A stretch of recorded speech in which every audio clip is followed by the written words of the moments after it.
Should we jump into it then? Yeah, let's do it. Good morning. Good morning. Good morning. Today we're joined again by the creator of the Apollo Reddit client and friend of the show, Christian Selig. Welcome back. Hey, how are you guys? Good, how are you? Great, thanks. Yeah, just enjoying the nice non-Canadian weather down here. Yeah, you got to spend the week over at WWDC. Can you kind of walk us through how your experience has been so far? Oh, it's been phenomenal. Like, what a week. Like, the only gripe I have is that I was expected to come out here and be, productive somewhat. But, I mean, it's like 9 a.m. to, 11 p.m. and then just the next day starts. So there's not much time to, like, even install the betas, let alone get anything productive done. Oh, yeah. But, yeah, it's been phenomenal. I got there Sunday late morning.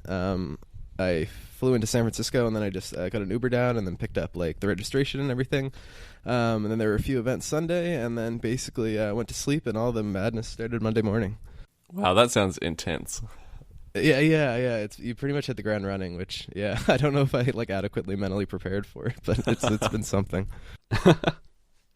How's it feel to be back at the Apple campus? Oh, it's so cool. Like, I actually got lucky enough that I was meaning to meet up with one person I worked with who was like my immediate, I guess, like manager. And then I actually ran into like the rest of the team just like on the WWDC floor before I ran into him. So then we all managed to go out and get lunch. We rode like the little bird scooters around San Francisco, like some schoolyard gang. It was a riot. It's been awesome. Like, I forgot how much I miss California. It's there's something like magical in the air down here. And was this your first chance to see Apple Park? I still actually haven't been up there. I basically just hightailed it down from San Francisco, but like everyone else seems to have gone and visited it because like the last time I was here, I actually like lived literally right across the street from it, but it was no more than like a big pile of dirt. So I'd really love to go see, I hear the pile of dirt transformed into something that you kind of have to behold. So I'm definitely hoping to head over there sometime this week at least. I don't think it's like a 10-minute drive or something, so it shouldn't be too bad. I hear you've got to try the almonds at the Apple store there. I think that's it. Oh, really? The almonds specifically, eh? Yeah, that's it. I had no idea. Okay. I was going to get a t-shirt, but yeah, maybe I'll just save my money for almonds. So does this mean the next update to Apollo, we're going to have to wait a little bit longer? I mean, yeah, probably. Like I said, I was hoping, I was like, man, I'm going to like go to the sessions and then, come right home and code until like 3 a.m. and then, but it's like, no, you basically like everybody has an event going on until late at night.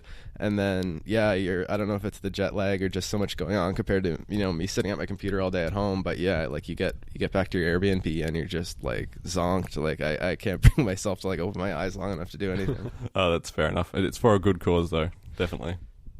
Well, yeah. And even if I did bring myself, like, I'm sure the quality of code wouldn't be too great with, like, one eye half open and, like, I'd probably get some angry bug reports pretty quickly. So what sessions have you opted to attend so far? I've gone to a lot of, like, the Swift UI ones. I think I've hit up every single one of those because that's, like, super interesting what they've been doing there. Like, my biggest gripe with and it's probably everybody's, it's kind of unavoidable, but like the compile times with like building apps is kind of like the rough point where, you make a big change, you go to compile it, and it's like that XKCD comic where like, you can't do anything for a few minutes while that's happening. So you go watch a YouTube video and then like, it's been half an hour and you forgot.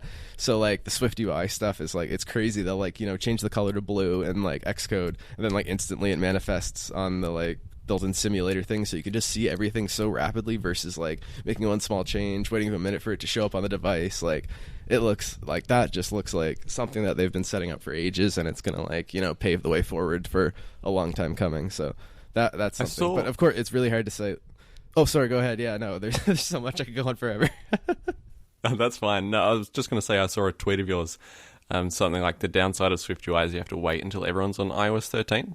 I didn't really understand that as a non-developer. Well, it's just basically like, what's another example? Like, if they were to integrate like a new Apple Pay feature, like as a developer, I can't really take big advantage of it if people are on iOS 12, right? And it's like an iOS 13 feature. Like Swift UI, for all intents and purposes, like if I was to put it in my app, it effectively would not work for anyone running iOS 12 or earlier. So I'd basically have to build like a UI in the old version and then a UI in Swift UI for people on the newer phones. So it basically just means that I'll have to wait like probably a year or two until enough people are on iOS 13 or over for that to be feasible, because right now, like, the only way you can experience SwiftUI is on an iOS 13 device. Whereas, like, if somebody comes out with like a really cool idea and puts it like up on GitHub or something and makes it open source, like, God, I can port it back all the way to like iOS 10. But Apple tends to be like, it's coming out this fall. If you have a device earlier than that, update. Like, otherwise, you know, have fun. Right. Which is kind of a bummer, because they're doing all these sessions on like, this is the coolest thing ever, and it genuinely is. And it's just, and I understand why they did it and everything. I'm sure I'm making it sound trivial, but like, it's just the impatient person in me is like, oh my God, I want to play around with it now, but I just can't. I'm in the complete same boat, especially with impatience. The only reason that I haven't really gotten to play with SwiftUI myself is because of this show. You, Christian, are the reason I haven't got to play with it yet, because I didn't want to update my operating system to the beta. Oh, I'm the exact same way. Like, I don't know what I'm going to do. Like, my MacBook Pro is completely full to the brim, so I can't, like, you know, make a partition and throw it on there. So I'm just kind of living vicariously through the Apple engineers, I think. Have you tried any of the betas yet? I have the iPad beta on my iPad, and I've played around with that a little bit. But yeah, no, not so much. Like, I'd love to put it on my iPhone, because like all the dark mode stuff looks super cool. But like, you know, I'm flying home on my boarding pass and everything's on my iPhone. So, you know, I'll get to the airport and the phone won't boot because of like some beta bug, and I'll be, you know, stranded here. So I figured that's probably not the wisest thing to do. Yeah, traveling is the worst possible time, I think, to be running like a fresh beta like that. Yeah. Exactly. And you think a smart person would bring, you know, an extra iPhone or something, but, you know, I guess I didn't. For what it's worth, I've been running the iOS 13 beta on my phone for the last couple days, and I've only had one respring so far. So. Oh, wow. Okay. Yeah, surprisingly. That made me scared, because they had the warning on the website or whatever that was like, for thrill seekers, like, you know, hold off. So, and I was like, are they just like overstating it, or... But that's good to hear then. Okay, I can install it at least when I get right off the airplane then. Yeah, they definitely made it harder for people to get this year versus just a profile, as they've been doing the past few years. Right? And that kind of added to it. I was like, there must be a reason for that. What have they done this year? You have to actually download the IPSW file. Oh, really? Okay. And, yeah. And do it through iTunes. Like it's 2011 or something. Yeah, it's pretty rough. Wow, on a computer. Yeah, a computer no less. Yeah, no, exactly. No, it's pretty rough. But how do you like the beta so far? Have you noticed a lot of like significant changes? So the one thing that's really stood out to me after getting the iOS 13 beta is that Apple is definitely ditching 3D Touch this year. Yep. Yeah. Every 3D Touch gesture has been replaced. So. And how do you find, because I forget what they're calling it now, but it's like 3D Touch Lite or something. It's not actually, haptic but touch, like oh, haptic touch, yeah.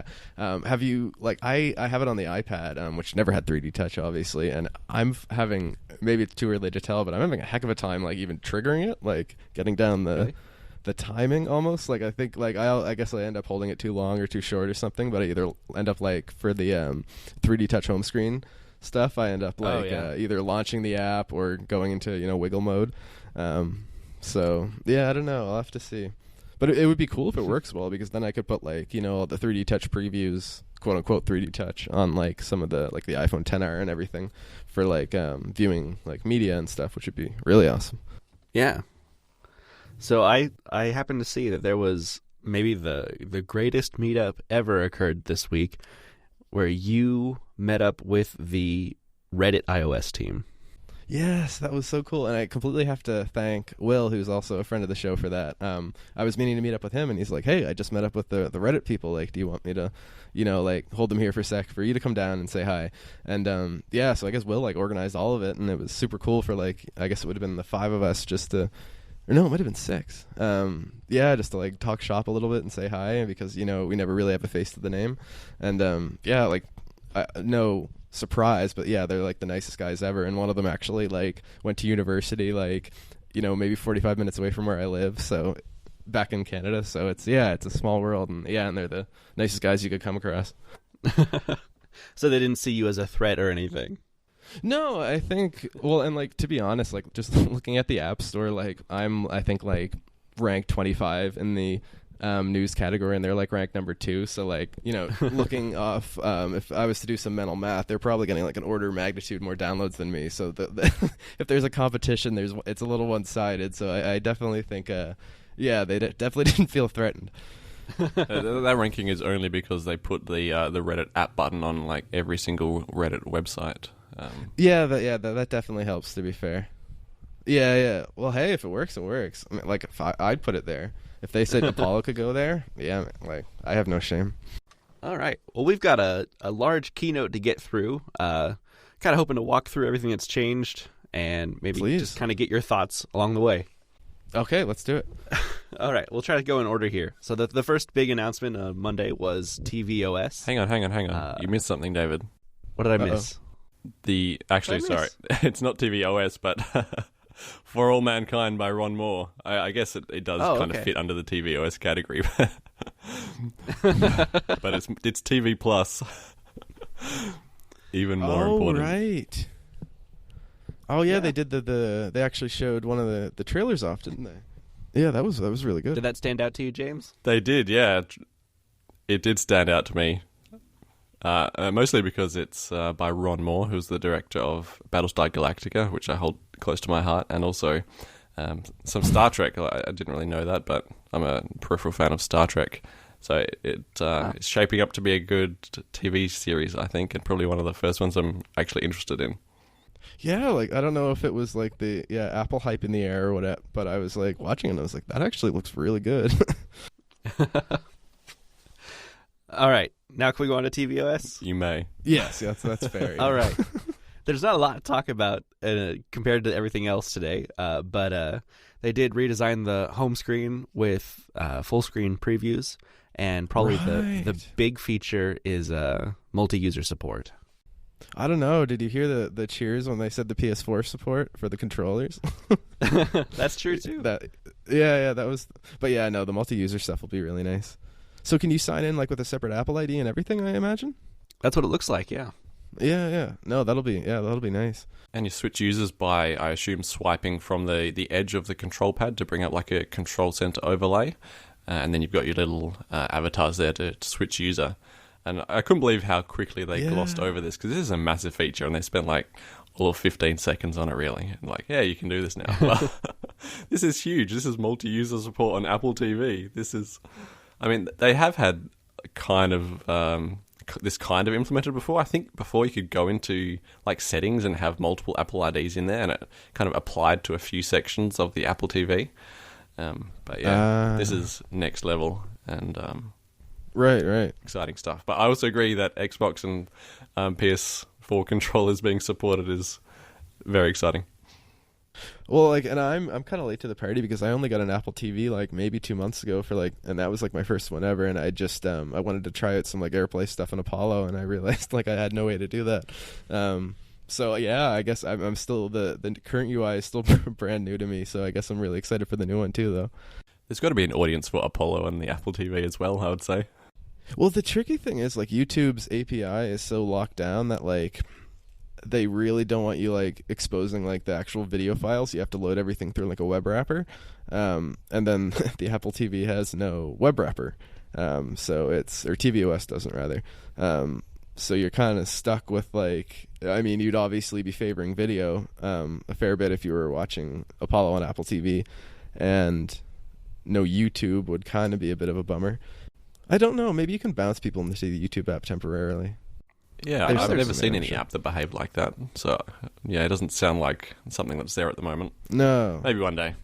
Yeah, who knows? All right. Next up on the list was watchOS. And, of course, they had the obligatory couple new watch faces. I'm partial to the California watch face, but they also had that was nice. A new sundial style one as well. That was pretty cool. Yeah, those are really nice. New Taptic chimes on the hour. They'll tap your wrist or a bird call, which was an interesting announcement. If anyone turns that on, I'm going to rip their Apple Watch off their wrist. Okay, good. I thought it was crazy when I was thinking the same thing. I was like, that would be rough. Yeah, I was like, are you serious? This is, I mean, what we expect from a watch is just like meep meep or a single beep, something like that, you know.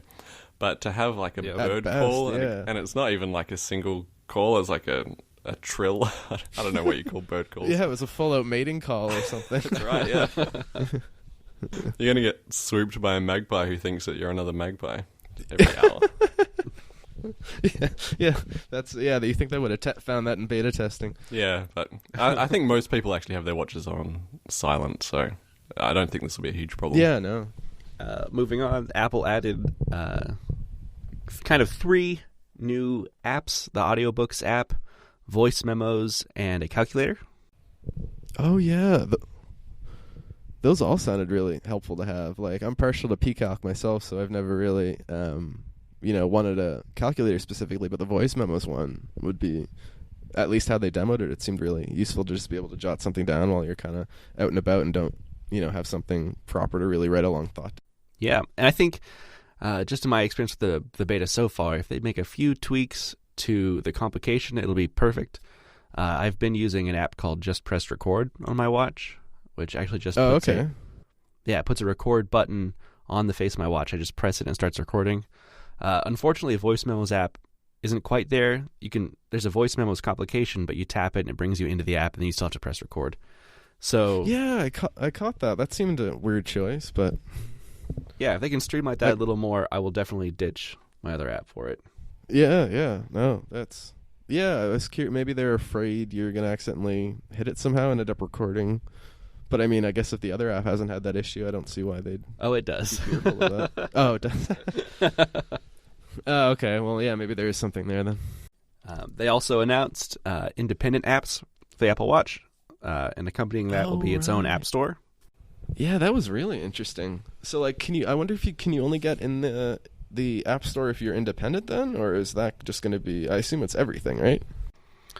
Oh, that would be an interesting concept if your app had a partner app and you download it on the watch, if it would download the partner app on your phone. I assume that would be the functionality, but... It would have to, because there are so many settings in these partner apps. That's true. I guess I don't understand. I'm not much of a watch developer, but why you would necessarily, like, just even from like having a dead iPhone app that's literally like a setting screen, wouldn't that at least give you like better search in the, like, because they'll be able to find you on the iPhone side of things. Whereas if you're an independent app, I assume if they search your app for the watch on the iPhone App Store, it just won't show up, I would assume, right? Or will it still show up and just never spawn an iPhone app? All these questions and more. No. I feel like, because if you're going to get nuked from the iPhone side of things, it would make sense just to have a dummy wrapper version for the iPhone or something, I would think. But I'll have to bug Will about this and see what he thinks. Yeah, definitely. I had my doubts about seeing an app store brought to this tiny little screen, but it does look really nice. It's like the card view, search with your voice or scribble, or I think that was it. But they have really simplified it, and you get your screenshots and your description and a download button, and you can even do the full-on purchase. I mean, because if you've authenticated and the watch is on your wrist, just double tap, kind of like the Apple Pay trigger, but to purchase an app. So I think they've done a great job. Yeah, I mean, I completely agree. It looks a lot better than I ever would have thought they could pull off. And then the final kind of big feature of watchOS 6 this year is new focus on health with activity trends, the new noise app, and the cycles app. Oh, yeah. Those should be cool. Like, so what was with the cycling app? I'm not sure I caught that one specifically. Cycles is for tracking menstrual cycles. Oh. Yeah. That's not the kind of cycling I was Different thinking kind of Fair cycling. enough. No, I mean, that's super helpful, but yeah, no, I was thinking on the more fitness side of things. Well, no, not applicable to me, but I'm sure that'll be helpful to have for a lot of people. Definitely. Yeah, it's Sherlocked an entire industry of these apps, as far as I can tell. And it's actually also coming to the iPhone health app, so you don't even need to have the Apple Watch, and you can still do the whole lot on your phone. Oh, I didn't even think of the Sherlocking angle. But I guess at the same time, with like the health style apps like that, like as long as it puts it in more people's hands, I guess, like, Sherlocking aside, the net benefit's probably greater. Yeah, and also there are all the privacy concerns about these third-party apps. I mean, I'm sure not all of them do this, but oh, right. I've definitely read that some of them are on selling your data for you to then Yeah, be yeah, targeted that's kinda later on down terrifying. the track, you know. Yeah. No, especially with the cycles and fertility stuff, that seems like some of the more the most valuable information you'd want to keep private too. So Yeah, I can I see mean, why they did that then. when you're keeping track of stuff and then suddenly you start getting ads for like nappies, diapers, and you wonder Yeah. where the info Oh my is god, going. yeah.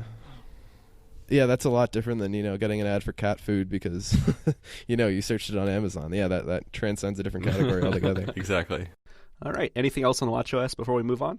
Yeah. Oh, you mentioned it already, but noise alerts I thought was really good. I'm pretty sure my hearing's already ruined, so I would have liked this like a decade ago.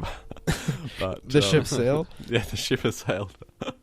But no, it is a you can damage your hearing. It's not something you've damaged it and it's gone. It gets progressively worse over time. So to have your watch alert you when you're in an environment, I can't remember the decibel level, but the warning's something like if you're in this noisy environment for more than 30 minutes, you'll start doing damage to your hearing. So a lot of people aren't aware of that sort of damage. I know I wasn't when I was younger, hence what I think I've got some mild hearing damage already. So to put this on the wrist of young people especially, because I know a lot of young people wear it, and just to make them aware. Yeah. Well, and it's probably like the whole boiling frog problem too, where, it might be slowly over the course of an hour reaching those levels, and just through, how gradual it was, you might not actually pick up on it being dangerous now, but the watch might. So it might even save you from situations where you think you know what's going on, but you don't really. Just next to a construction site, it might not sound noisy, but everyone on a construction site has to wear earmuffs, and that's for a good reason. Yeah, no, exactly. And I think the only other thing that was interesting was, I guess it's kind of the independent app stuff, was it seemed like with the SwiftUI stuff, they're letting you do a lot more, they're giving you a lot more granularity with the controls and UI you can do, versus before, where I think, at least talking to Will, it seemed like you were completely constrained to like storyboards and a lot of like kind of the stuff Apple gave you. But with the SwiftUI, you can kind of, I assume, get a lot more programmability with the kind of UI you want to show. So that looked, I'm sure a lot of like watch developers who felt constrained before are going to be really happy to see that. Yeah, it looked like they opened up WatchOS development quite a bit this year. Yeah, no, it's a good year to be a watch developer. All right. And then next on the list was iOS 13. They started with the kind of obligatory, the OS is faster, and they also made app downloads smaller, which is very nice. Their first big tentpole feature is probably one that you personally don't care much about, Christian, but they have a dark mode now. Oh, well, I guess I'll have to care, because I think I'll have to integrate that in some capacity at least. And I'm kind of like, I've almost been like, I get the desire for dark mode, but I've almost been like, I'm kind of glad they didn't introduce it, because having like the duality of it between mine and theirs is going to be fun to manage, because they have a very specific aesthetic to theirs and requirements that they want to see, whereas people might have already been used to the kind of different one in Apollo that I kind of just threw together myself. So it'll be curious to see. I guess I can just offer an option, but it'll be fun to maintain like two dark modes effectively. Well, as a true black dark mode user in Apollo, that design already fits really well with Apple's dark mode. So you're on the right track. That made me feel a little better there, at least. Yeah, I was onto something at least.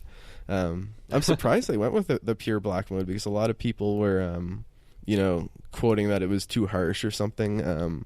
But I think Apple almost leaned on it. Mm-hmm. It's definitely the prettier of the options, and I think they, in one of the keynotes, they mentioned that, like, why dark mode? And in addition to just being easier on your eyes, like, for a lot of people, it's just a downright aesthetic preference. Like, they just think it looks better, and which is completely fair. So I guess they really prioritized that when designing it.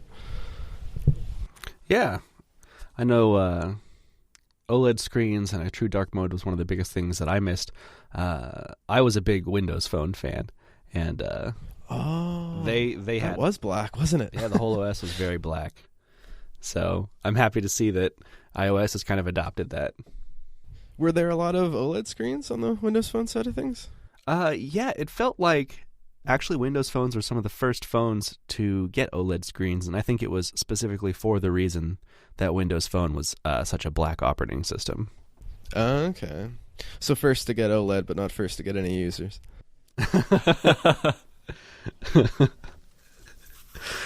So, next and a big one to me was the addition of swipe keyboard. Oh, yeah, they kind of just snuck that in, didn't they?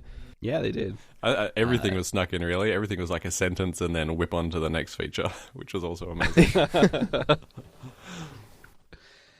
Yeah, I don't know if you guys caught the talk show live last night that Gerber put together. It was interesting. Craig was saying with Jaws how like they almost time how long each person takes to do a slide, and they have like internal rankings. And yeah, I think like Craig probably crushed some records that day with how fast they flew through slides. Yeah, definitely. I don't know about you, but swipe keyboard, speaking of things that I've missed from other operating systems, was probably the main thing I missed from my Android phones in the past. So I was really happy to see a native option for that. Yeah, like I've kind of been an iOS guy the whole ride, so I don't have a ton of experience with them, but given how crazy people go for them, and now that it's just there, I guess I'll have to give it a try, and if it's halfway as nice as people make it sound to be, I'm pretty excited too. One thing I really like about the swipe keyboard, quick path, I think they call it, and this probably would have come up later, but on the iPad, when you put the mini keyboard on the side, so it's not a full screen keyboard anymore, and you can actually swipe on that too. So that's advantageous when you're holding say if you're lying on your back and you're holding the iPad up, can be quite weird to try and type on the full screen keyboard with your thumbs, but when you've got that little mini keyboard on the side of the screen now, you've got the iPad in both hands, and you can just do the full swiping thing with one thumb. Hey. I'm going to try to do a Craig Federighi impression here. And also, good. We updated Safari Notes, email, and there's a brand new Reminders app. Moving on. Perfect. Nailed it. Is that how we're doing this?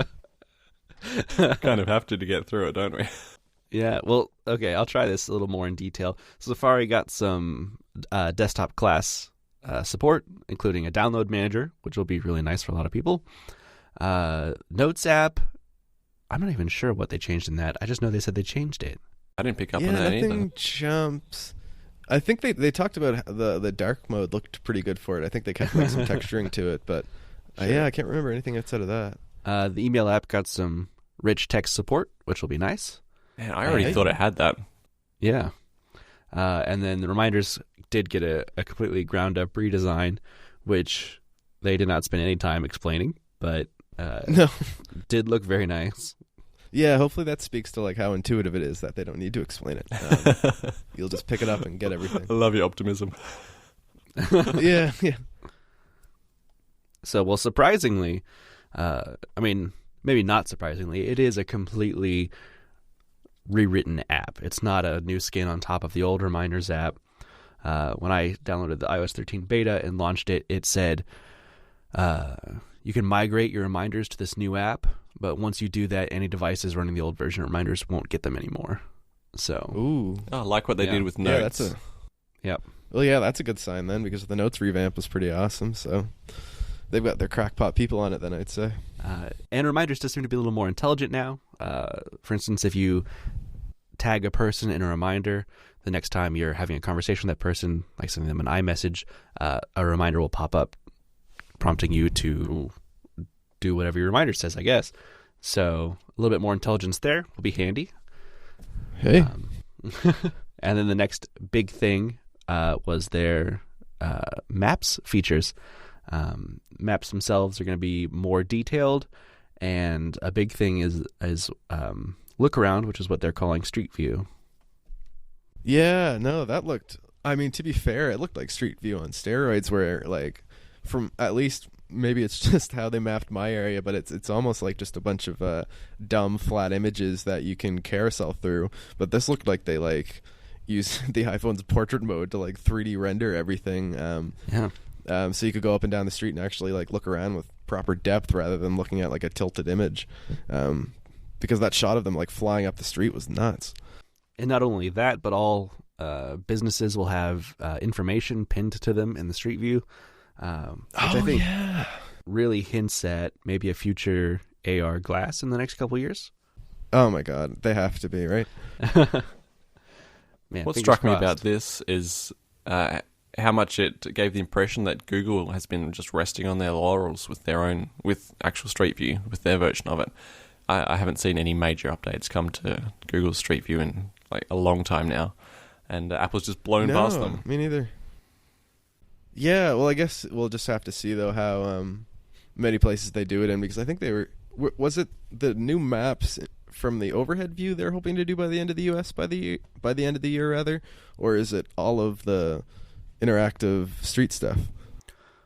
The way I interpreted it was that everything, including the Street View, will be available in the US this year. But I might have just misinterpreted them. No, that's what I understood too. And select countries next year. So it's not like it's worked in the US, let's start doing it in Australia, and it'll be ready in 3 years. By 2020, apparently. Well, they didn't mention Australia directly, but we're normally that's phenomenal, then. High on the list underneath the USA.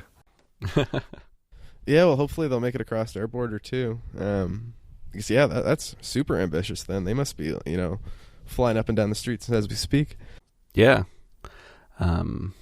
Next big feature they announced for iOS 13 was an even more increased focus on privacy, allowing you to do things like share your location just once instead of either enabling or disabling for an app. And then another big one is also allowing and disallowing specific apps to use your Bluetooth and Wi-Fi. Right, because they were doing creepy stuff with that apparently, weren't they? It was surprising. I updated it and immediately got notifications like Facebook wants to use your Bluetooth. I'm like, why? So they could access the Bluetooth without any permission dialog before. Right. Oh, interesting. Yeah, that's kind of weird. Yeah, I actually experienced something a little creepy 2 days ago, just the day of the keynote. I went to the airport to catch a flight, and one of my flight apps popped up and said, like, looks like you're at the airport. And I thought, that's weird. I would not have given that app permission to check. And I went into privacy and had a look, and it had the setting to only allow location when you're in the app. And, I haven't launched the app for months maybe, so I don't know how that app knew weird. I was at the airport. That sounds like a good example of maybe using the Bluetooth and Wi-Fi. Yeah, maybe there's a Bluetooth beacon nearby or something like that. Yeah, I was almost wondering, that could be just a Bluetooth beacon, which I think that's mostly above board, if not a little weird. Because when you walk by the Apple stores, for instance, I always got a thing that's like, hey, you're near us. If you have an order to pick up, now would be a good time to load it. So maybe it's just that, or maybe it's something more nefarious. But to have control over that is something I look forward to. Oh God, yeah, no, and I love how you said when iOS 13's out in beta and they haven't updated it yet, they're kind of being all ousted as for exactly, doing what they're doing. It's a week of shaming. Get the bells out. Well, yeah, but continuing. No, I was just gonna say. Oh, sorry, I was just gonna say. Go ahead. I did really like that. The ask location once feature, because in Apollo I have that for if you want to calculate the sunset automatically, you can always punch it in, but if you just want to be I don't know when the sun sets where I live, just calculate it for me. I obviously need to know your location, and it took me so long to decide on that feature because I was like, I don't want your location. I want it for that hot second just to do that one calculation, and then I never need to see it again. If you go across the country, I just expect you to request that feature again. So it'll be super nice to be I don't want it forever. Just give me it this one time, and it's explicit through the OS rather than me, pinky swearing, rather than having to take me at my word. Yeah, it's a perfect use case for this. Yeah. So it's perfect. Well, continuing with their renewed focus on privacy, Apple announced their new Sign In with Apple feature, which allows users to now use their Apple account to sign into any app, or it sounded like even websites that want to implement it. This will allow you to choose what personal information you want to share, including everything or nothing, and with the option to also generate random email addresses for each account. Yeah, that seems like one of the biggest things that came out of the keynote almost. Yeah, this is a big deal. There has been some controversy around this too in the last 24 hours, if you've seen that the guidelines which are enforced, if you have an app that offers third-party sign-in options for Google or Facebook, you have to include the Apple one as well, and you have to put the Apple one at the top of the list. See, maybe I don't have that in my app, so maybe I don't understand the full scope of it. But what's the controversy about? Just Apple forcing people to actually use it. Like if you offer third-party options, then you have no other option. Your app will be rejected unless you offer Apple's option as well. Right. I guess they're probably angry at just Apple, like, forcing you to do stuff. But from my brief understanding, if you're adding that, if you have the Google and Facebook ones existing, like, it's not because you have some, massive love of Facebook and Google. It's just a means to an end to authenticate the user. So if there's a third option that's even better for everybody, I mean, Bob's your uncle, right? Like, I wouldn't have any issue with that. But maybe there's something deeper there that I'm not quite grasping. Well, there's definitely no issue from the user end. I can't imagine anyone not being happy with the choices. Well, yeah, but I was just thinking, like, if I wanted to have, like, some crazy Apollo server component or, like, a syncing component, and I wanted to tie it to one of those accounts, like, it wouldn't... I don't care which account it is. Like, it can be, YouTube for all I care, as long as it does the, account registration properly. So, I don't know. I'm curious to see why they're all up in arms about it. All right, so the next... feature they announced for iOS 13 was some improved HomeKit support, and I think, in my mind, the biggest one is the ability to encrypt your camera data locally and then send it to iCloud, where you'll get 10 free days of storage with none of that counting against your iCloud data limit. Yeah, that's pretty ambitious, because a lot of the current security camera ones, like, charge a fair bit for that, and Apple's just like, I guess that shows how much they're committed to privacy for them, just to be like, yeah, it's probably going to cost us a bit, but have it for free, just so you don't have creepy people watching you potentially. Yeah. And a surprising announcement: HomeKit routers, which seems really odd. Yeah. Did you not find that surprising? I must have missed that part altogether. HomeKit routers. Yeah. So it's like built into the router itself. Right, and those will act as your home base for HomeKit, because you need some device left at the house to process that. Oh, like what the Apple TV or the iPad is right now. Right, and it also acts as a kind of filter to prevent people from tampering with your HomeKit devices over your network. Oh my god, that's brilliant. It's like an isolating system, isn't it, for your HomeKit devices? Mm-hmm. It isolates them from each other and from... Oh, I guess not from each other. They probably have to talk to each other at some point. One would think. Yeah, it'd be interesting to see exactly what this means. Is there anything besides that?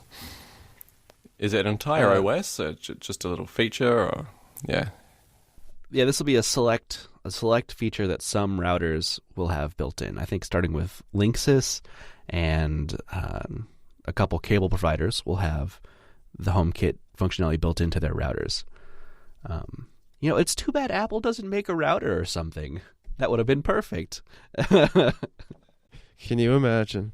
They also made some tweaks to messages with iOS 13, including a lot more Memoji features, like makeup or adding AirPods to your Memoji.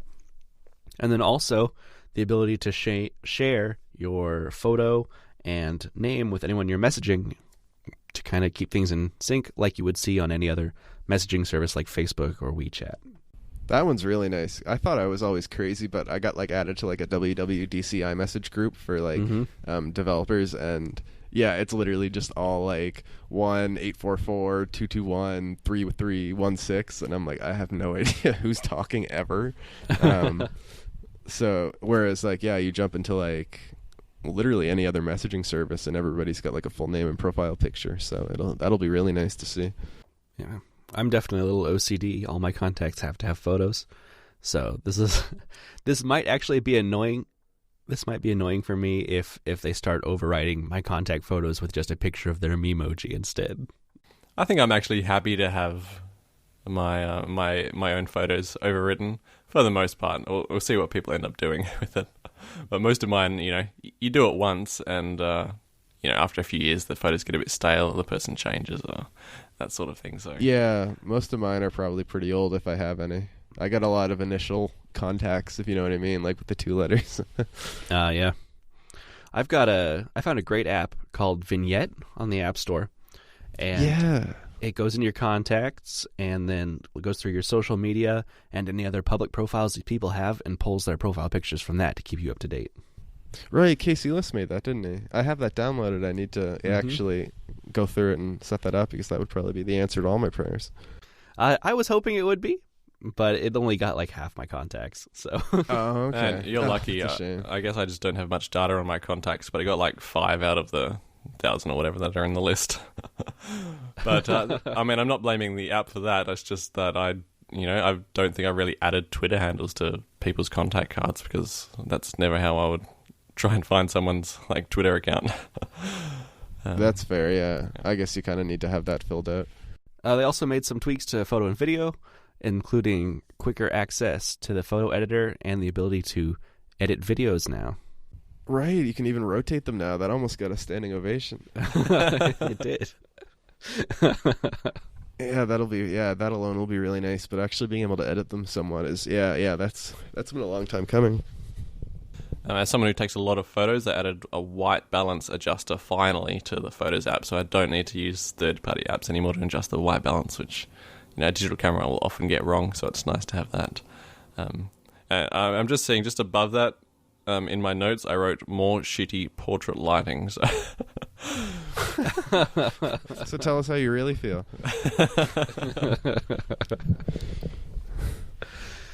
Yeah, no, I've never been one to use that either, but it made for a really good like party trick once they first came out when it would work. But yeah, it's never quite appealed to me either.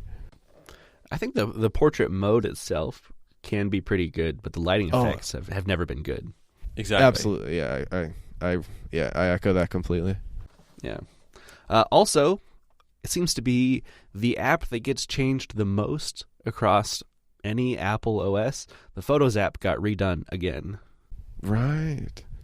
Well, I mean, I guess if it makes sense because like it's probably one of the apps people spend the most time in next to like Messages, obviously, but Photos is a pretty hardcore app in terms of usage, so I guess they probably want to make sure they're getting it right. Right. They seem to be using some more intelligent features to organize your photos. There's a new day, months, and year view that removes any of the junk photos you might have, like screenshots, filling up your camera reel, and just seems to pull out however it determines the best and most interesting photos are. And from my experience, I can just browsing through family photos, it does a pretty good job. And seeing your photos and videos play live while you're scrolling through them also kind of has a good effect. I don't know how else to describe it, but it brought the Photos app to life for me. Well, and it's certainly better than like the just, dump of photos that it currently provides. Like mine, like they said on stage, mine's like 80% screenshots of like bugs in Apollo or pictures of receipts and stuff. So actually having some, right. Machine learning or otherwise curation going on is probably going to be, pretty game changing. Yeah, I think the vast majority of people would just dump stuff into the photo library. That's how it operates. It's like a dumping ground. Without a second thought, absolutely. And another way to solve that problem now is you have the option when you take a screenshot to save to your photo library or save to files. So nice. Things that you don't want in your photo library. I love that. That'll be a really nice one to have. Yeah. The next big tweaks were for audio and Siri, including some new features for AirPods, being able to read your messages to you automatically and for you to respond instantly. Is that limited, do you think, to the newer generation of AirPods? I didn't see that mentioned. I don't think they specified, but I could see them doing that to try to differentiate them. Yeah, that sounds pretty arbitrary, though. They're just, like, reading it out loud. But, yeah, maybe. Right. Well, I know that the audio sharing will be. That's fair enough. Because, different Yeah, chips. it requires that makes Bluetooth sense. 5. Yeah. But I actually just picked up AirPods. I'm a little late to the party. I think we were talking about it last time I was on the show, but I literally just picked them up at the WWDC pop-up shop, so I'm quite liking them. Yeah, I had coming down, it was a little bit of mayhem between being like, okay, I brought a pair of headphones. It works in my Mac, but it doesn't work in my iPad because I didn't bring the USB-C adapter. It doesn't work on my iPhone because I didn't bring the Lightning adapter. And, you kind of read the tarot leaves and you're like, I feel like Apple's telling me to, wireless headphones exist. So, yeah, I'm a little late to the party, but yeah, they're pretty spanking. Nice. Welcome nice. to the club. Yeah, thank you. Also, they've introduced handoff to the HomePod, allowing you to easily transfer your music to your HomePod when you come home, and then pick it up and take it with you when you leave by tapping your phone to the HomePod. Yeah, now I have to rethink the positioning of my HomePod because I want it close to the door when I'm leaving. Since it's That's what I thought too. Yeah, it's got to be within. I'm not sure how close, but I imagine within a meter. So it's got to be on like the path from wherever you normally are in your house to out the door. Oh god, yeah, I didn't even think of that. They'll have to start selling like little HomePod tapping hockey pucks you can put around your house or something. Yeah, that's right. Yeah, mine's up on a fireplace ledge, so I'm definitely not going to be able to tap it unless I move it somewhere. Oh yeah, or you'll have to like ninja start across the room. So another big feature for HomePod is multiple user accounts. So now Siri on the HomePod will differentiate between who's asking the question and can either play music based on who's asking and their music preferences, or give your personal information like text messages or calendar events pulled off of whoever's speaking's phone. Now, if this feature had been announced during like a HomePod event, it would have been 15 minutes of demos and explanation. And I swear this is like a 30-second snippet again, which they just blew through. But this is a massive update for the HomePod. Yeah, this is huge. And because Google's home products have been able to do this for a little while. And it was a huge limitation of the HomePod. That was kind of it was a single-user device. And annoying because when other people used like the HomePod signed into your account, it didn't have to. There was the option to turn it off, but it would, the listening would add to your listening habits. And suddenly my recommendations are like, do you want to listen to the Wiggles tonight? No, thanks. So if you had like a friend over, could they be like, read my most recent message back, and it would, pull it from your iPhone? I imagine that you'd have to add them to the HomePod first. It's not just going to like pick up phones that are in the house, but maybe. No, I mean before this update though, like would it think it was basically you asking that? Oh, right. Because it didn't have the differentiation? Yeah, anyone could ask for your messages as long as your iOS device was in the house. So if you had left the house, no one could get your messages. Oh, but still, yeah, that's a little spooky. Yeah, if you had a big house, sure. Or like you just had like that one asshole friend who's like, oh, who are you texting? And then they like, oh, no one. And then they just ask the HomePod to, read it out loud to everybody. Oh, yeah. Or quickly ask Siri to text something to your mother or something. Right. Yes, right. Yeah, exactly. No, I feel like I would have turned that off pretty quick, but now I guess they'll just have to be able to do like a really solid impression of you for that to work. Yeah, I definitely have personal requests turned off on the HomePod, at least in my HomePod in the shared space in my house, specifically because my kids like to talk to Siri a lot, and I have enough trouble with them like turning my air conditioning on and off. So just the last I need is them texting people. Well, they're very young, and Siri just misunderstands them, and sometimes they say turn air conditioning off. So okay, and then you're sweating bullets. Speaking of Siri, she got a new voice this year, which is completely machine generated. It's no longer voice samples. Yeah, I feel bad for that voice actress. Well, this isn't the first time Siri's got a new voice. This is her second voice actress. That's true. And to be honest, I haven't been able to tell much of a difference between old Siri and new Siri. Even the demo they did on stage sounded very similar to me. It did, and I swear, like 2 keynotes ago or 3 even, they did a similar thing where it wasn't with machine speaking only, but it was they did a radical improvement, and I remember being like yeah, that's damn good. So it's curious to see that they just did it again, because it's obviously it doesn't sound human yet, but Siri was sounding pretty good. I don't think anybody in terms of Siri complaints was talking about the voice. Yeah, exactly. This is one of those things done to Siri where every now and then, or reasonably frequently, we get like a small update, but it's not until you go back and listen like 3 years ago and you're like, wow, that sounds terrible. Like, for some reason, my phone occasionally just gives me like an old Siri voice for whatever reason. And that's when you can really tell that the current Siri is way better than it was, even though it doesn't really seem like it when you're just hearing her voice every day. Oh yeah, it's tricky. We recently got Spotify in Canada was giving out like free Google Home Minis, so we finally got one of those picked up, And yeah, it's hard just because like as much as I want to love Siri, like just I've almost started doing like a little mental game of I'll ask the Google Home a question and then ask Siri a question, and like it's very frequently like that the Google Home just absolutely nails it, and then Siri is like, you know, looking up web results for that, and it's a shame. So I hope they fix that instead of the voice next year, maybe.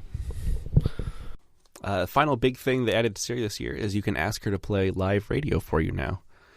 They said over 1,000 stations they have, which will be nice as someone who listens to talk radio a lot. So is it actually like it has no, there's no FM antenna or anything. It's right. It's doing it's some pulling, magic. It's pulling internet radio. It seems like most broadcast stations nowadays stream to like one of 3 apps, either TuneIn Radio, Radio.com, or iHeartRadio, as a way to expand their listener base. And now Siri can just natively tap into those sources. So radio streams have pretty much always been in iTunes. So is this just bringing them to iOS? Right. Oh, okay. Also, something small that I don't think they mentioned specifically at the keynote, Shortcuts now has automation options, which is really nice. So you can trigger shortcuts to run based on certain cues, like when you open an app or when you arrive at a certain location. Yeah, it really seems like the Shortcuts team did a lot this year. Like, because I think it can interoperate with HomeKit devices really well too, like in the Right. similar vein. So yeah, I think they really knocked it out of the park this year. So, and also something that was glossed over, but it's a big feature to me. CarPlay got redone this year. Oh right, yeah, they completely revamped it, didn't they? Mm-hmm. Yeah. There's a whole dashboard view now, so you're not limited to one app at a time, which is very nice. It's kind of cool that every time my phone gets an update, my car gets an update as well. Yeah, no, because I can't imagine like the Toyotas and Fords of the world were working really hard to, you know, have frequent OS updates on their side. Yeah. All right. And then this year is a big year for iPad. Apple's decided that the iPad's going to get a fork of iOS of its own, and it's going to be called iPad OS. Yeah, that was really something. I saw it leaked like 5 minutes before the keynote too. Yep. And I was like, oh, what a... Oh, really? I Who hadn't leaked checked it? Twitter. I think it was somebody at 9 to 5 Mac, I want to say. I think it's normally it was those Guy. guys, isn't it? Okay. Oh, was it? It's always Guy's fault. Yeah, I was going to say, yeah, that would do it. I ran into him this week too. I mean, you guys obviously know him, but yeah, what a nice guy too. Yeah, he's great. So many nice people in the Apple community. It's I mean, I don't know why I'd expect any different, but yeah, it's always cool seeing these people who seem larger than life, and they're super nice in person too. Yeah, what an awesome experience to rub shoulders with those people. And, there's tons of people there that have felt the same way about you this week, Christian.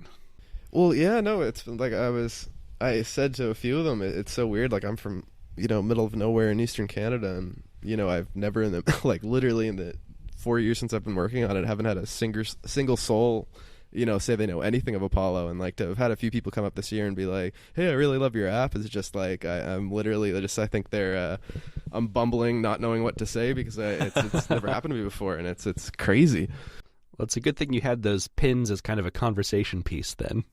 Oh yeah, no, and I was so stoked with how well those came out. Like the Curtis Herbert of Slopes, recommended the company to me, and yeah, they do a bang up job.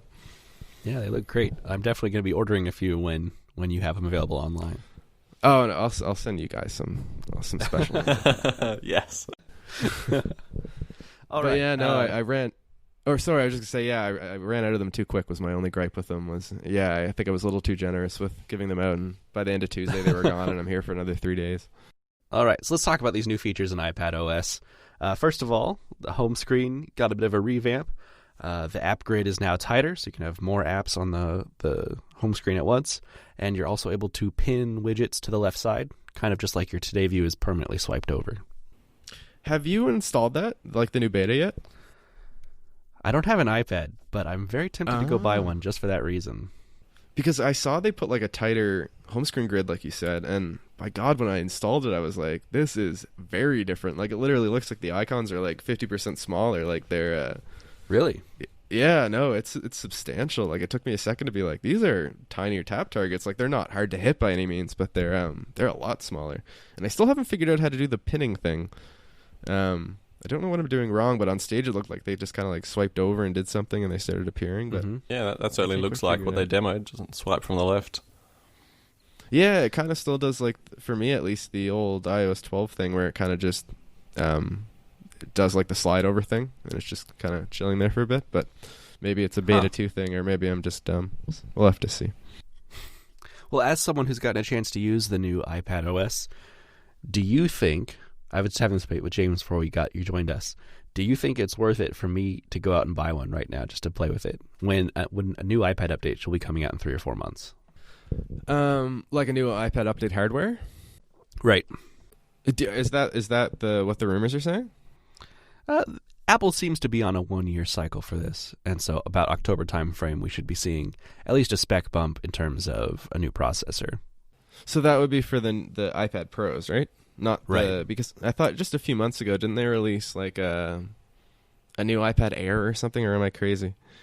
You're right. Yeah, the new consumer iPads were a few months ago. Yeah. So I guess it depends on what you want. Like, honestly, like, the iPad Pros are gorgeous and the pencil's super nice, but like, having used it for a few months now, like, I think like you'd be more than happy with the quote unquote consumer ones that are like, half the price of the other ones. Like, I'd go pick those up and have a ball with it.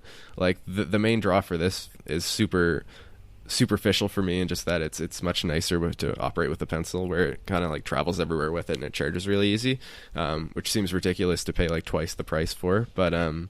But yeah, it's like I still have one of the older iPads. Like, I think it's an original iPad Pro, and it's still super fun to play with. So I'd definitely say go pick one up. If they've got like the new iPad Air was like super aggressively priced, and then like it's probably been long enough now that they have them in the refurbished store, so it's probably like $1.99 for 3 of them. So I'd definitely pick it up. Well, you don't know me very well, but James knows that it's either the best or nothing. So I'm considering either the 1 terabyte iPad Pro or waiting Holy 3 Hannah. months. Okay. Well, I'm not sure I have too much advice for you there. Then James is all for it. He's been telling me to go buy it ever since we started this call. So are we talking like the 12.9 or the 11? 12.9, of course. Okay. That's fair. I had that one for a little bit, and it's much nicer to hold than the previous 12.9, but it was still pretty unwieldy. So yeah, I'm back on the 11. But no, I think you'll be super happy with it. But a terabyte of storage? So the What do you use terabyte that isn't for? the selling point for me. Okay. The 6 gigabytes of RAM. Oh, right. I forgot they did that, didn't they? Yeah. So I guess you're exactly why they did that then. For people like me who just need the best of everything, yeah. Well, yeah, they were like, why would they pair it with a terabyte? Like, that's so lame. And it's, because people will pay for it, apparently, even if they don't need the terabyte. So that's perfect. No, if you decide to get it, you'll have to let me know what you think. It's it really is like, whenever you pick it up, you're like, this is like the coolest thing Apple has ever made. Like, it's so thin, and like everyone says, the design almost feels like iPhone 4 era in like the best possible way. It has that like squared off feel while still being super thin, and the bezels are thin, and yeah, no, it's a super cool device. Great. I think between the two of you, you've talked me into picking one up. So No, you really should. all right, I will. Okay, going back to iPad OS for a minute here. Multitasking has been revamped again, including the ability to multitask within just the slide overview and multiple instances of the same app. Yeah, so the slide overview that was really something. Is it's interesting because it seems to only give you like the last few apps that you've used in slide over. I'm not sure it gives you all the apps you've had open. Just right, like that's how it looked. The regular multitasking, but just the ones you've put into slide over previously. And that's cool because I've often had the case where I've gone like, open slide over and oh no, I just had that app in slide over like 30 seconds ago, but now there's another app in slide over. And then, it's not in the dock anymore, so now I have to go and find it and put it back in slide over. So working around that is exactly what we need, I think. Although I think it's not what a lot of people expected for the changes in multitasking. But any change at the moment is a welcome one. Oh yeah, no, like yeah, especially the opening 2 of the same app seemed like it would. That was long missing. Yeah, I'm curious to like see how that might work in Apollo, because it still seems like if you wanted to open like, I don't know, another subreddit or something at the same time as an existing one, it seems like it's still a decent amount of work for something as small as that. Whereas like, you know, a tabbed interface like Safari or something might be slightly better, or something else altogether. But for a lot of apps, like where you might just want two completely separate instances of it, like Notes or whatever, like that seems like it could be really nice. Yeah, the one time I don't use Apollo for Reddit on my iPad is when I'm doing this show, because we normally have 5 Reddit topics to discuss, and so then I have to go to Safari and have each topic in a tab, and then once I'm done, close them all, go back to Apollo, and never look at it again. But to be able to do something like that in Apollo, that would solve a problem for me. That would be pretty cool. But I still don't. But like with 5 though, I feel like you're still almost like the opening multiple, you know, drag and drop instances of it. I don't think that would necessarily work well, because you can have maybe 3 on the biggest iPad, and then you need to start like scrolling over. Right, you'd have to have like a spread across a couple of spaces, I guess. Yeah. So I don't know if. Yeah, I'll have to look into it. Well, thank you. A personal request. No, anything for the day. Yeah. Future requests. Yeah. Anything for you, man. The Files app also got a big update with column view support, as well as the ability to access external storage and zip and unzip files. Yeah, and some of those were just like, I'm sure there was a reason they were a long time coming, but I remember like getting a zip file and being like, wait, I can't unzip this, was like very, felt very weird. But I mean, hey, it's here now. Yeah, I've always used shortcuts to unzip files before, and I mean, it works fine. Oh, fair enough. So you just have like a custom shortcut for that? Yeah, I mean, it's really easy just to build yourself. You don't even have to go looking for it. There's just a shortcut action called extract archive, and you just send the zip file to that, and it does it. Puts it back right into the Files app. Oh my god. Okay, well there you go. I'll have to play around more with that. Also, Safari got some of the similar updates from iOS 13, including desktop class browser support, except in this iPad's case, it will favor desktop sites, allowing you to do things like edit Google Docs right in Safari instead of having to use the terrible app. Yeah, that seemed really interesting, because I'm curious how they did that. Like if they're like spoofing the user agent or something, because it seems to me like, you know, the Googles and the WordPresses of the world, you know, could have easily allowed that any time, but they were like actively, you know, electing to force you into the mobile experience. So I'm curious if they'll almost just try to block that again.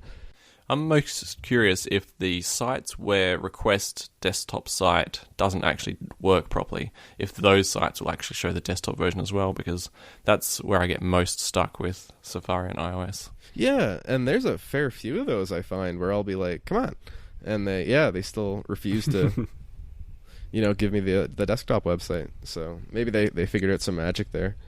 Apple also added a custom font manager, which doesn't necessarily appeal to me, but I'm sure a lot of graphic artists will be very happy about this, including the ability to download custom fonts from the App Store. Oh, I must have missed that part. So you can literally just search, like, you know, Comic Sans MS in the App Store, and, you know, there's going to be like a thing to download where it suddenly loads on you? That's what it sounded like. Interesting. Huh. All right. Well, hey. It's better to have that than nothing. I've wanted to do like some font stuff in Apollo for a while, and it's always been kind of weird because, from what I understand, you've always needed to package it in the application binary manually, right. Like each individual app, which always seems super wasteful. You know, if potentially you have 100 apps and each one has a copy of, you know, some arbitrary font, it's, you know, wasteful, and it's annoying too, where if a user wants some arbitrary font that they just discovered, like, I'll have to take that request, you know, put it in the binary, and then, you know, submit another version to the App Store altogether. So this seems a lot more streamlined. It seemed like Apple had a big focus this year on stripping a lot of the wastefulness out of those app bundles. Yeah, with the double launch times and the half size binaries and everything. Yeah, no, they really went above and beyond this year. Yeah. And finally, there was some new Apple Pencil updates, including lowering the latency from already a record 20 milliseconds to 9 milliseconds. I haven't played with that yet. Yeah, I have it on the iPad now. Smooth that's going to look. Oh yeah, man, I'll have to go find my pencil after this and play around with that. That sounds absolutely bonkers. Like I've never once been like, man, this feels a little lagging behind. But yeah, 9 milliseconds sounds like it's reaching like before my brain can put it onto the paper. I think someone posted a high FPS video of it in action on the Apple subreddit today as well. So go and check that out. And it lives up to the hype. I didn't watch it. I'm assuming it does. Oh, fair enough. They needed a catchier title, I guess. So, and then also some new markup improvements, including just dragging the pencil up from the corner of the screen to enter into markup, and being able to choose either to mark up a screenshot or an entire document. Oh yeah, those are super nice. Like the iPad and the pencil are so great for like, whenever you need to mark up anything. Like I did for Apollo's recent update, for like the little changelog picture. Like I just completely marked up an image on my iPad. It was so much fun. All right, anything else about iPad OS before we move on? Yeah, I had USB reading in the Files app, so I can read a USB off your hard drive. Very cool. Very it's gonna make the iPad way more of a computer, I guess. In the similar vein, they have like the SD card support too, which will be nice for photographers. And on the lines of SD card support, you can actually just send your photos to whatever app you want. There's none of this like import into Photos and then export them to Lightroom with a shortcut, and then the shortcut deletes the photos out of Photos app, and there's none of that jumping through hoops anymore if you don't use Photos as your main photo editor. Yes, it sounds much more civilized now. And then kind of a surprise announcement, but also kind of expected. Apple showed off their new Mac Pro on Monday. Oh my God, wasn't that something? It was, I think, everything the Pro market has been asking for, which was great, except for everyone who's more of just in the consumer market and doesn't understand why something would be priced this high. Yeah, I think you nailed it. People thought it would be for them when in reality it's for, people with much more demanding workflows than, most of us casual people would ever require. I think we can blame Apple on this because they've attached the Pro label to just about anything that isn't their like budget line of everything they make, and so you're like a uni student thinks they're a pro now. So now that they're actually targeting the real pro market, there was a bit of a shock. What do you mean? If I have an iPad Pro, I'm not a pro? There's more to it than that? No, you're an exception to the rule. Don't worry about it. Oh, okay, fair. No, I know what you mean though. It's rough that way. Maybe they should have called it like the Mac Professional or something just to really hammer it home. So, with configurations of up to a 28-core Xeon processor, 1.5 terabytes of RAM, and up to 4 Vega 2 graphics cards, I think this is well on its way to being a $40,000 to $50,000 computer at its maxed out specs. Oh God, I can't wait for MKBHD to like get a hold of like the top spec one and just put it through its paces. That's the closest I'll ever get to one, but it's it sounds for like people like him and just video editors in general, it sounds like it'll be worth its weight in gold just for like versus like if you go on the website, like the performance comparisons to the current like top of the end iMac Pro, like to be able to smoke that as hard as it is, like that must be super awesome to have. And then probably the more controversial part of this announcement, the Pro Display XDR, which is putting itself up against some reference monitors that can go from $20,000 to $40,000. This isn't a market I'm familiar with at all as far as what features are and aren't impressive, but with a 6K resolution, 10-bit color, high dynamic range, and 1,000 nits of sustained brightness, it sounds like it checks a lot of boxes that other monitors can't. Oh God, yeah. It looks like an absolute powerhouse compared to that. Like it's funny they said all those specs and then they showed like the $43,000 Sony thing that is what really is their comparison.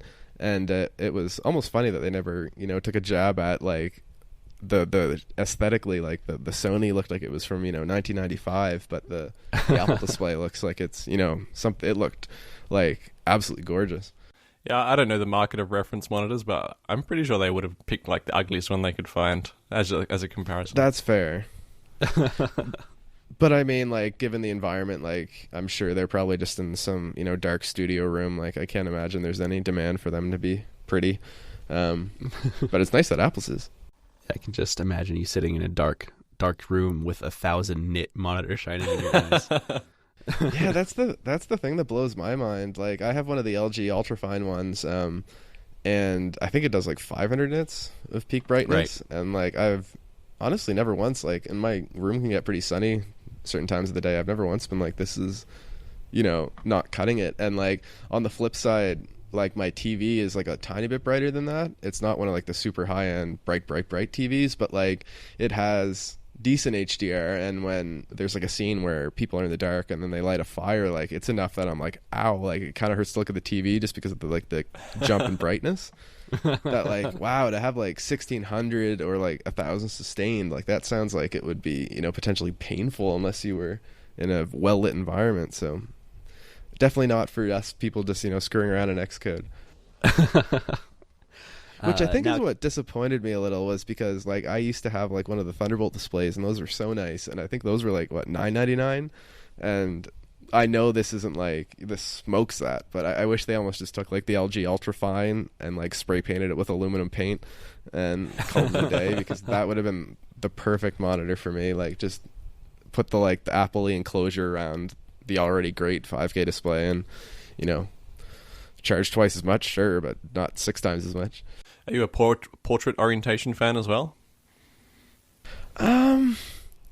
See, I get the appeal, but I also really like having things side by side. Like, I'll have, 2 files, obviously, and I'm bouncing between them, or like an old version of a file in Git, and I like to be able to see what I changed. Portrait, you're kind of giving that up for having a lot of scrolling room, which is super nice too, but I've never really accepted the trade-off, I guess. That's why you need one of each on your setup. Yes, yeah, exactly. Yeah, no, I really want one of those new MacBook Pros too, and those apparently can power too, so I mean, how could you not? There you go. A reminder to subscribe to Apollo Ultra to help get Christian towards this cause. Yeah, I was almost gonna make that joke on Twitter, be like, yeah, if you really want to smash that tip jar right now and get me a new Mac Pro, that'd be great. But no, I don't think there's any way I could. I think I'll go to the local Apple store on the off chance they actually manage to get one of those in stock, and just stroke it for a few hours and move on in my life. So I think we'd be remiss to at least not mention the controversial stand for the Pro Display. Which is priced at $1,000 on its own, which I think this is more of a case of maybe Apple marketing this incorrectly. Oh, they absolutely did. Yeah, I'm with you there. If they would have said this is a $6,000 monitor and you can order it without the stand for $1,000 less, that would have gone over better than... Yeah, how did this fall probably through downright the cracks? well. Yeah, that was the only part of the keynote where I don't know if it came across in the video stream and they somehow managed to make it sound better, but it was the only part where like the crowd was eating out of their hand the whole keynote, and then they said that, and it was like that, Family Guy skit where everyone just starts looking at each other and mumbling, and you heard this like indecision fall across the crowd where they're like, wait, really? Certainly came across in the live video. Okay, good. Yeah, because it was... everything up to that and after it was, everyone was adoring it, but that was the only point in the keynote where people were like, wait, are you serious? Looks like a nice stand though, I guess. Yeah. Again, it's not even in the market that I would pretend to have any knowledge. I know Pro accessories are always ridiculously overpriced. Not that that's an excuse for gouging on anything, but I don't think they're out of the norm in their pricing on this. Oh no. Maybe the stand a little bit, but like, I guess it is probably like because they over-engineered it, if anything. But for me, even if I was like a billionaire and could drop $1,000 on a monitor stand, it's my biggest issue with them isn't that it won't articulate or rotate properly. It's that like I find all the Mac displays, like iMac included, is like they're way too low. I'm always like craning my neck to look down at them, and that's why you always see people like have their iMac on like a stand or on a pile of textbooks or something. Right. So I feel like if people totally got Apollo Ultra, and I got this, I'd probably just still get the Visa option and put it on like some $20 Amazon base amount and call it a day. Because I don't know how people like stare down at those iMacs at the Apple Store all day. Like they must have some massive chiropractic issues. Did you get a chance to see the Mac Pro set up in person? Because on video, it looked like that monitor sat up higher than a traditional iMac. See, maybe it could, but like I might be a freak, but like I like mine like pretty darn tall. Like I bought one of the VESA mounts on Amazon and ended up getting like the extra tall one just because I like to be able to like sit at my desk and look like completely straight and look at it. And right. In order for that, like the stand literally has to be like 2 feet tall, I find. But yeah, it definitely did look a lot better. And no, I didn't get to see it. I think I was hoping to see it, and I thought it would be available all week, but it was only available on Monday to press, and then it was available on Tuesday to everybody, and I just didn't have a chance on Tuesday to head over, unfortunately. All right, well, anything else on the Mac Pro before we move on? Are you guys going to get one?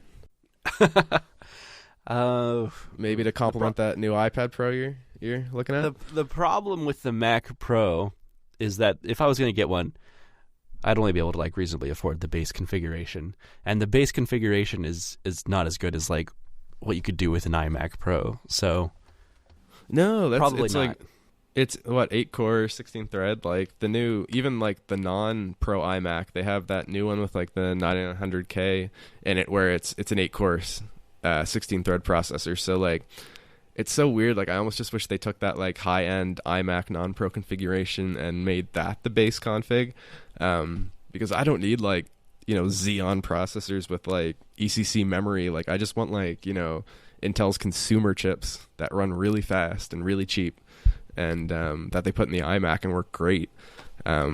But I guess it's the same thing with the Pro display, where they're not really looking at like the $999 Thunderbolt display market anymore. They're just really chasing this is literally the best thing you can possibly buy, which definitely, yeah, I wish it was for, you know, a guy babbling around in Xcode, but it's yeah, probably for people with a lot bigger responsibilities than me. So is that going to be something that you're going to consider in the future, or is that just a joke? Getting one of the Mac Pros? Yeah. No, Sounds like there's you no want way one. I'd ever get it.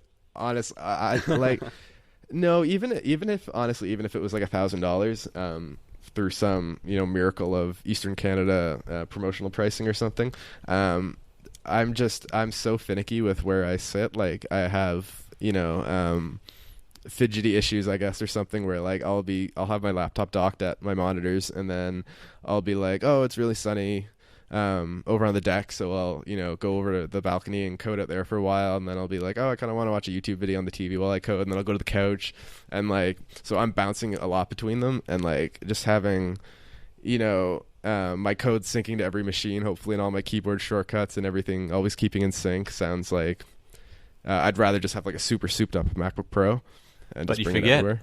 the Mac Pro has wheels. You could just roll it. That's fair. Yeah, so you're suggesting I have the wheels and then like a Pro display on the balcony, a Pro display in the living room, and then a Pro display in the office, and yeah, I'll be golden. Right. Yeah, and maybe just a UPS so you don't have to like shut it down when you move it. Oh, that's true. Yeah. Or no, with all that money, I might as well, you know, just have it plug it into a Tesla or something and pull that around. Yeah. Just drive it to Starbucks and set up in Starbucks. Oh, yeah. That would be like, yeah, the ultimate flex. All right, and to accompany the new Mac Pro is the new version of Mac OS, Catalina, and probably the biggest clickbait headline to come out of this is iTunes is dead. Well, it really is, though, isn't it? It is. I think that the headlines have been leading people to believe that the iTunes Store is going away and their music libraries are going away. Yeah, okay, that's a different story. Yeah. Right. But yeah, it's been split into Apple Music, Apple Podcasts, and Apple TV, and syncing with devices has been moved into Finder, which I think is a very clever implementation. Right.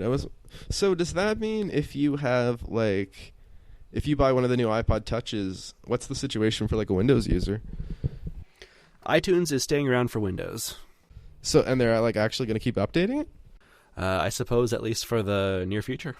Yeah, with maybe like we introduced the new iPod updates. But okay, that's fair, I guess, then. So I guess if you're an iTunes diehard, Windows is your best bet now. Man, I want the iTunes with calendar built in. Oh my god, I love when they make fun of themselves like that. That was so great. I think the biggest feature for me, though, coming from Catalina, is Sidecar, the ability to use an iPad as a secondary display for a Mac. Yeah, well, I think you could always kind of do that with like that Duet display or the there's a few other ones, but the AstroPad guys do a really nice one that I've used before. But I guess it's really nice to have it built in now, and it seems like it's like super accessible at the system level. So I'll definitely have to play around with that some. You can never have too many monitors. The positives and negatives of Sidecar, it seems to be, well, it is better integrated, of course, than like the add-on ones that you have to install software or run like an HDMI dongle or that sort of thing. But it also doesn't go as far as those things. Like some people are saying, I've got like a headless Mac Mini in somewhere. But you wouldn't be able to just hook up Sidecar to that, really. Right, because it doesn't accept any touch input. It's just... I think you can use the Apple Pencil to touch targets, but they've explicitly like blocked the touch aspect. Oh, really? I hadn't heard that. Yeah, I heard Craig last night, Federighi on the talk show, was saying that I guess they have at the bottom of the iPad screen, it'll have like a touch bar simulator almost. So you can do all the touch bar shortcuts, and then they'll have shortcuts for like Command, Shift, and Option.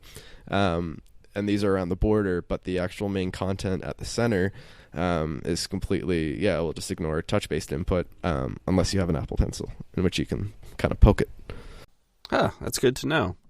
Yeah. But, so I guess probably the touchscreen ideal. Mac isn't here. I don't think I would want to try to navigate those smaller touch targets on a Mac OS with my fingers. So no, I think that's exactly what Craig said. It sounds like a nightmare hitting those traffic light icons with my finger. I can't imagine that would ever go over well. So, next big feature in Mac OS is their new accessibility with voice control. Oh, that looks sick, didn't it? It was incredible. Yeah, I really want to play around with that in Apollo. And not only Mac OS, but the ability to use it in iOS as well, and for it to intelligently switch contexts based on what device you're focusing on. Yeah, they clearly, like, this wasn't a, phone it in at the last minute feature request that they wanted to get out. It was like, they put the hours into that. Yeah. And this will be extremely helpful for a lot of people with disabilities, of course. But James had a good observation earlier as well that if you get good at this and like memorize number combinations, you could probably fly through the interface. Yeah, it was almost interesting to me that like it's obviously for the accessibility crowd, it's game changing, but it was almost interesting to me that they almost marketed it in a way that only appealed it to them, to that audience. Whereas like I almost feel everyone on Earth could almost have fun with it in some capacity. I mean, for those of us who are driving non-autonomous cars, which is most of us, to be able to do stuff, I mean, once you get good at it, of course, you're not going to be like staring at your screen while driving and trying to do it. But say you've got a little pattern memorized and you know the numbers to read out, or you can just visualize it in your brain, that you could be driving down the highway and also using your phone at the same time to send something that's a little more complex than just a normal Siri-dictated message. Oh, I didn't even think about that. Yeah, that'd be killer for cars. Like, even if you could just say, like, open Apple Music and, play my favorites playlist on shuffle, like, that would be a lot better than, poking around at a stoplight, hopefully. Yeah, which is very illegal here. Well, no, I meant, like, having it at least mounted or in some capacity. I don't know if that's legal where you are, but, like, we can at least have it, like, if we have it mounted on our dash, we're allowed to, from what I know, poke a little bit, as if you had, like, a GPS or something, but... Yeah, definitely limited poking. Of the law, a little bit of poking. No, it's a very finely written rule. And another big feature of macOS, and I think the only other time in the whole keynote where it felt like the whole auditorium was silent for the entire announcement, was the new Find My feature and the ability to locate devices even when they're off the network by using a network of other Apple devices to use low-power Bluetooth beacons to locate your lost devices.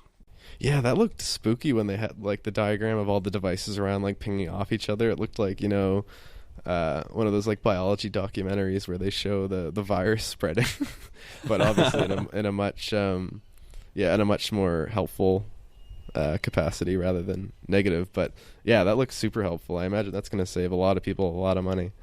Yeah, it's incredible. And they did make sure to emphasize that it is completely encrypted end-to-end, and there's no way for Apple or anyone else to know where your device is or whose device things are. But even still, I think people are going to need some time to adjust to this. Especially thieves. And I feel like people will adjust to it once their like friend loses an iPhone and realizes if they had that enabled, it would have saved them. I feel like they'll adjust pretty quick. Right. And rumored yet to come still is a standalone tile device that you can attach to other things that will take advantage of Apple's locating network as well. So it just piggybacks off of that. Right. I think we may see that when these new operating systems launch in full in September. Oh, that'd be awesome. Yeah, I forgot about that. I don't know what I put it on besides my car keys, but it would be cool. I mean, I guess you could put it on like your wallet. If it's not too big. Yeah, well, I think like the tile ones have like a tile slim that like I think you can like slide it into like a credit card slot, maybe. Huh. Or something. So yeah, just so you hopefully can ping it if need be. Right. Another theft deterrent is activation lock on the Macs now. And the T2 enabled devices. Right. Which will hopefully help deter theft. I just see it as an annoyance as someone who collects old computers and very often has to wipe accounts and reset them. That's going to be an issue in the future. But for now, it's going to be very nice. I wonder if we start getting like $1,000 computers, $2,000 computers that are suddenly absolutely unusable.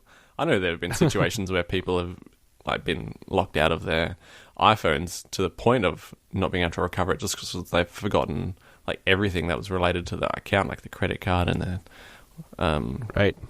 no access to the email address, and that's gone, and there's no way to get back in, and the device is pretty much useless after that. Yeah, and Apple can't help you because they don't have access either. Yikes. And the final big thing, which is going to take some adjustment for me, Marzipan is officially called Project Catalyst. Right. I heard somebody saying like it's downright confusing, or it might be on purpose, the whole Catalina thing. Like it's going to be a lot of like word soup trying to say the right one between those two. That's right. But yeah, no, that looks like really, really exciting. Like I'd love, if anything else, just to play around with it a little bit with Apollo once I get like a better iPad app going. That looked like, super fun. It sounds like, in some cases, it could be just as easy as a checkbox, and Apollo will be running on the Mac. Well, yeah. Just like you accidentally enabled iPad. You can accidentally enable Mac. And what do you mean a better Apollo app on the iPad? It's great as it is.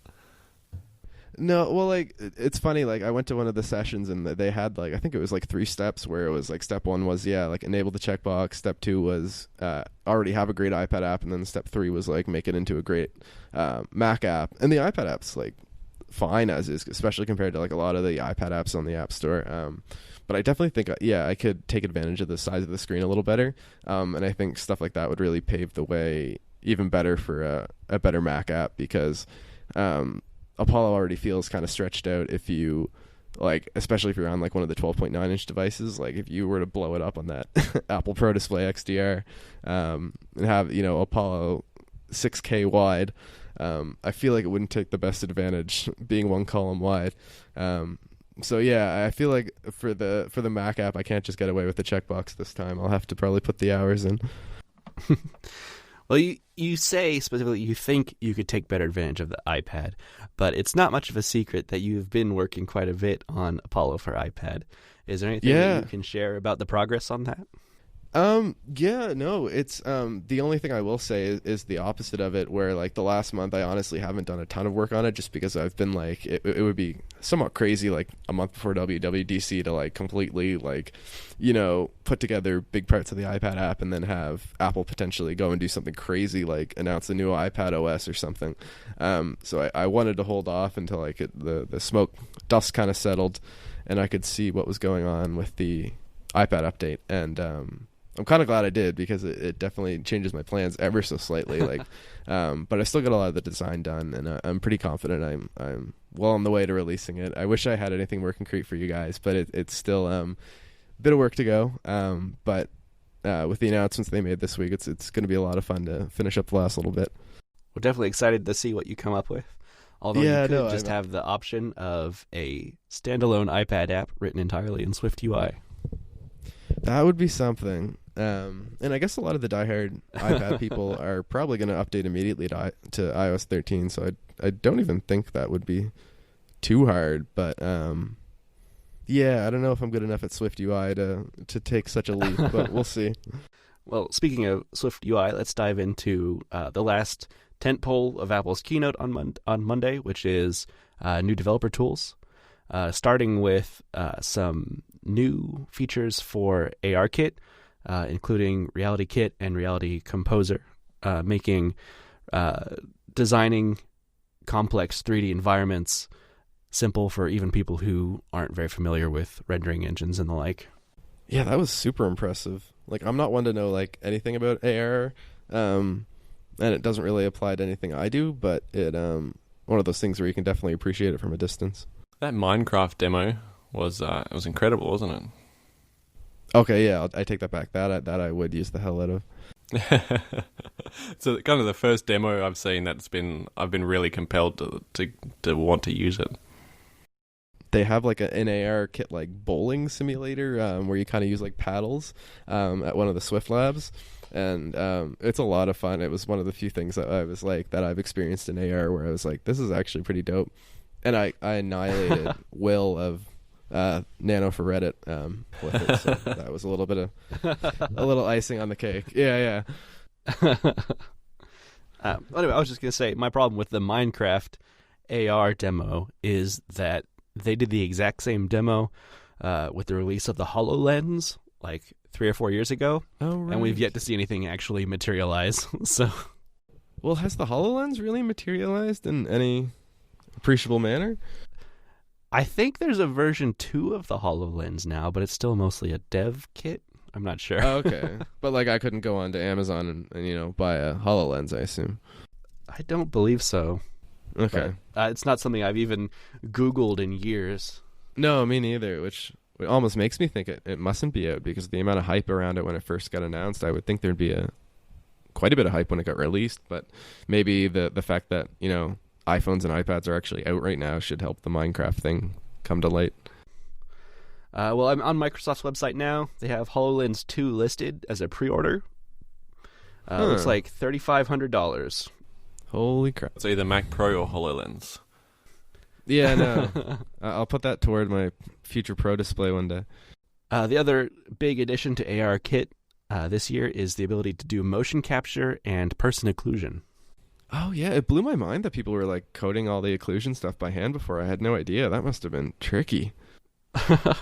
Yeah. So, yeah, I can imagine. I haven't actually seen very many compelling AR apps yet, but I feel like this could be the catalyst to an onslaught of really good AR applications. Absolutely. And then, of course, the big development announcement from Monday is SwiftUI, which is Apple's new framework built fully from the ground up to take advantage of Swift. And man, there's just so much. I'm sure you're very familiar. Apollo is mainly list views, and their demonstration was exactly how complex just building a list view can be, and then and how small and reduced that text became when it's written using SwiftUI.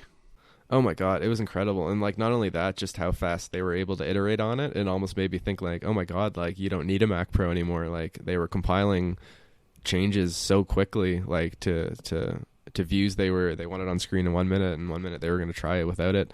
And the changes were materializing so quickly on the devices and simulators that I was like, yeah, that was what probably made me the most excited. Yeah, it's definitely been, I think, the highlight of the keynote for me and a lot of developers. Not only that, but also the new Xcode 11, which allows you to use that new interactive canvas to see your changes on the fly with no build and compile time, or at least very minimal.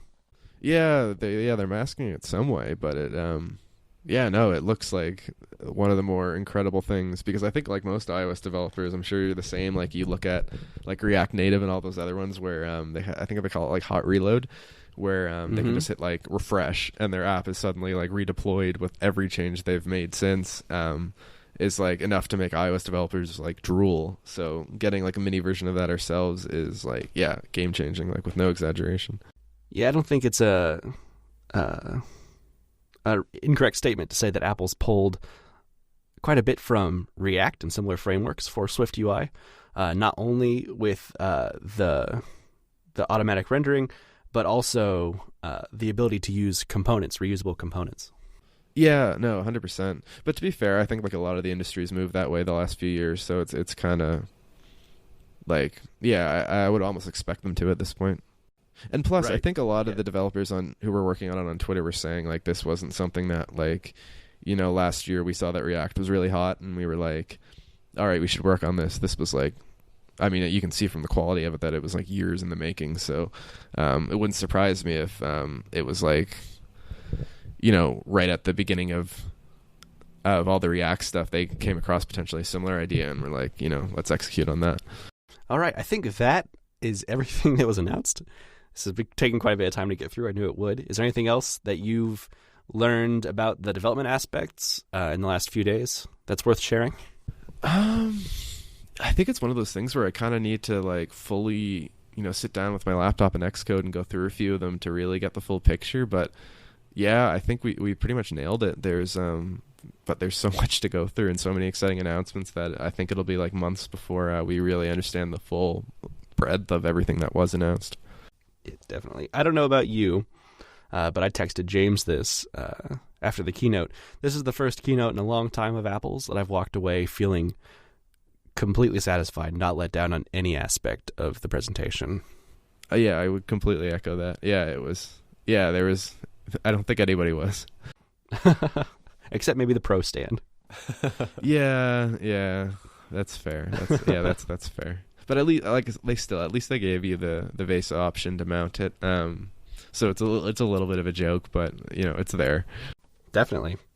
Well, I hate to cut things off, but we're already coming up on 2 hours, which is about double. Oh my God, are we really? Here. hey, there's a lot of stuff.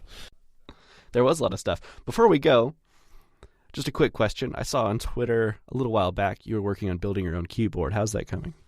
Oh, pretty good. It was one of those things where I was playing around with building it, and it was pretty much right until, like, no exaggeration, like 5 hours before my flight was supposed to leave that I was like, and it left at like 5 a.m, so I was like, I should probably try to get a few hours of sleep before I finish this. But it finally pretty much came to life. I was posting in a few subreddits of people smarter than me trying to get some help in putting it together. But hopefully when I come home to Canada, I'll have a nice new keyboard to play around with. Very nice. All right. Anything else to add, guys? Nothing that I can think of. No, I mean there's heaps of stuff in the keynote, and I guess there's so much stuff we could go into depth onto, but yeah, we've got the time constraint, so we'll have to leave it for another day. Well, hey, yeah, if you want to have me back sometime, I'm happy to ramble some more. You're always welcome. Yeah, well, thank you. All right. Well, I'm Jellywoot on Reddit and Twitter. I'm James VDM on Reddit and Twitter. And I guess I am that is. I guess so.